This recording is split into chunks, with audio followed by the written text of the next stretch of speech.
দেওয়া হবে এই সংবিধান। ক্ষমতা কি জিনিস? যেই মা 10 মাস 10 দিন গর্ভে ধারণ করছে, সেই মায়ের বক্তব্যের সাথে বেমানি করলেন জনাব তারেক রহমান সাহেব। যেই সংবিধান তার মার নিজের মুখের কথা, যে জনগণের সরকার যেদিন আসবে এই সংবিধানকে চুরে ফেলে দিবে, আর সেই সংবিধানকে রাখার জন্য একজন বক্তব্য দিল, আর সেই বক্তব্য শুনে তারেক রহমান আসলেন এবং কি টেবিল তাপড়ালেন। বাহ বাহ বাহ তারেক রহমান, আইনারে তো একটা সেলুট দেওয়ানি লাগে।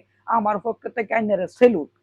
আইনের ক্ষমতা লাগিয়ে আইনার নেতাদের সাথে হাত মিলাইয়া আপনার মার বক্তব্যের সাথে আপনি কি নাকুচ করলেন। বাহ, what a beauty Tarek Rahman সাহেব। অন্তত আপনার মায়ের কথাগুলো আপনার মনে রাখার দরকার ছিল, যে আমার মা কি বলে গেছিল, যেই মা আপনাকে 10 মাস 10 দিন গর্ভে ধারণ করেছিল।